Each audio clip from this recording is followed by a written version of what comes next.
Hi all, been a while since I've done anything. As you can see by the fact I'm wearing a hat, A, I'm getting worried about my baldness and I'm looking old, and B, it's really cold. So we're going to have a coffee and I'm going to get Al to show you properly, after 6 months practice, how to make coffee in the Breville Barista Max. Right, here we go. So here's the Breville Barista Max Espresso machine with intelligent grind and dosage, which is exactly what it says there, which I was reading from afar without any glasses on. So this is the machine. Up here, you got your beans to grind, you got your little tamper, you got all your buttons, and all your bits and bobs there. Now, first off, make sure you've got plenty of water. That's in the reservoir here. You pull it out, it's quite heavy, takes quite a bit of water, 2.8 litres, unlike Tassimo that needs filling all the time. Make sure you've got plenty of beans. Switch on the power there, switch on the power there. Wait until it's ready. I'm now going to hand you over to Al. Okay, so it takes a little bit of time to get warmed up. The flashing power button will be solid when it's ready and you'll hear the water start to kick in. So if we give it about 20 seconds, that'll probably work. I never knew that. That's an important thing. Patience is a virtue. It's just getting itself all ready to go. A bit of a tip, make sure the nozzle is down over that little hole because it spits out water, otherwise it goes everywhere. Right, steam wand light is lit up, so that bit's ready to go. There you go, there's the noise and the light has stopped flashing, so we're ready to go. Now it's called tap and go, but you don't actually tap and go. You put your grind the holder, can't remember that right terminology, in there. This is the 2-shot holder. So basically what you do is you push that down and this counts up, and when it's at 2 it'll be full enough. What I do is I pause halfway and shake it so it doesn't all end up in a big pile. So if you watch in there, Mark. So you'll see it's counting up, that shows you that it's grinding.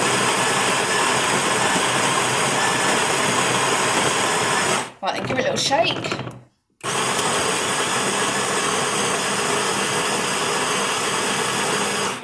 Have a little shake. You don't have to do that bit, but otherwise you end up losing half of it as you put it out. So a bit of a shake, put it out, and you'll see you get that lovely smell of fresh ground coffee. And then what we need to do is now tamp that. So you get your 58ml tamp. I bought a tamping mat, and you just push it down with a fair bit of pressure. It says 15 bar. I'm not actually sure how much that is. So fair bit of pressure, and then you put this in the dispenser, twist it, locks in. Okay, then I've got these very nice posh glasses which are double walled, which keeps it a lot warmer for a lot longer, and it looks pretty.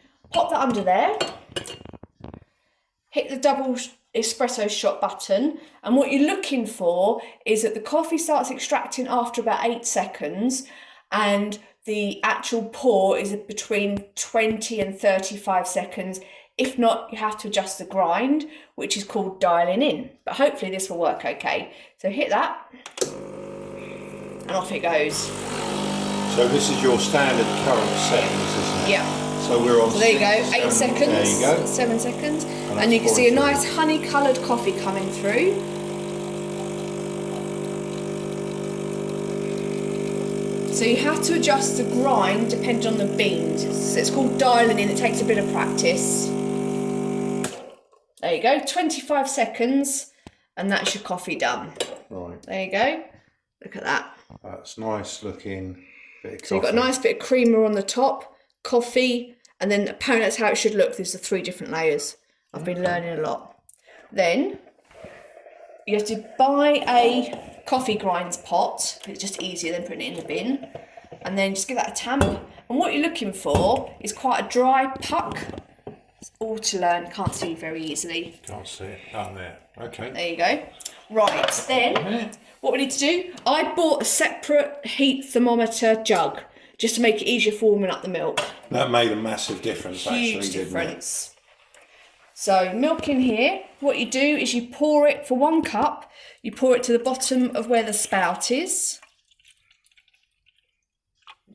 Okay, turn this to steam. Again, it flashes as it's warming up. Some water will dribble out the bottom there. And then it's just a bit of a wait to get up to speed. Not too long. Normally I'm a bit quicker because I'm just as I go.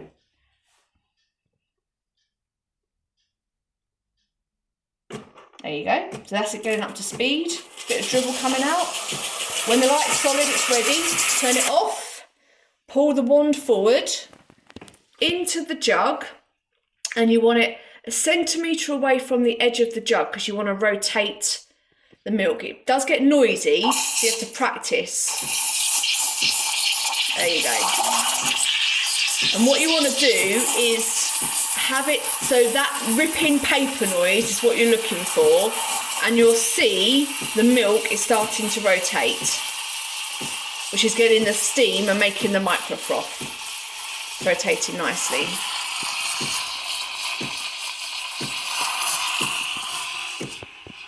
And then you'll see the temperature gauge on the side here.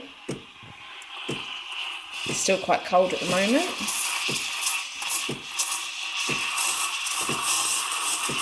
There you go, it's starting to get up to temperature now. There you go, 35, is that 35? Let's see. So I tend to do it till it's about 65, 70, which is the extra hot setting.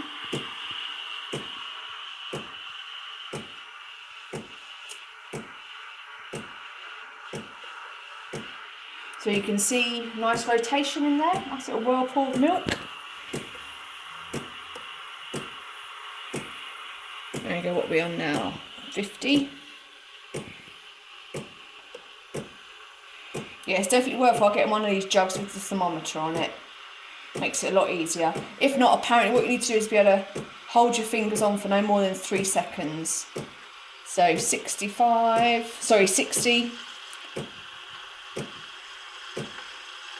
Sixty-five. There you go. In the interest of time, I'll stop it there. So turn it off. There's your milk all frothy, and then just give it a clean and a bit of a steam, just to keep that all nice and clean. Right, get your coffee, give the milk a bang to get the big bubbles at the top, and then you want to pour. There you go, and then here comes the foam at the top. I can't do latte art, I'm afraid. There you go. Well, the machine. Father Christmas would be, isn't it? Yeah. Let's try and do a few blobs. Blob.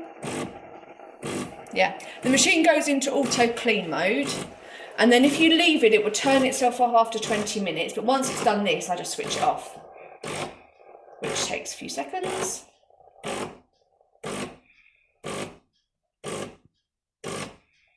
There you go. And then I just switch it off then. So there you go, there's a coffee that Alla's made. I'm working tonight, so I can't have one. That's why she dragged it out to about 6-7 minutes. In reality, when you're making the coffees, you're looking probably about 3.5 minutes to do all that. She slowed down, obviously, for demonstration purposes. I can tell you that when you get the settings right, you get a cracking cup of coffee out of that. You can also fine tune it. I use a lot less milk, and after I've done my double shot, I'll do another shot of flavoured water basically, so I get a thinner coffee, less milky. But that's what it's all for. You can experiment, get exactly how you want it. It's brilliant.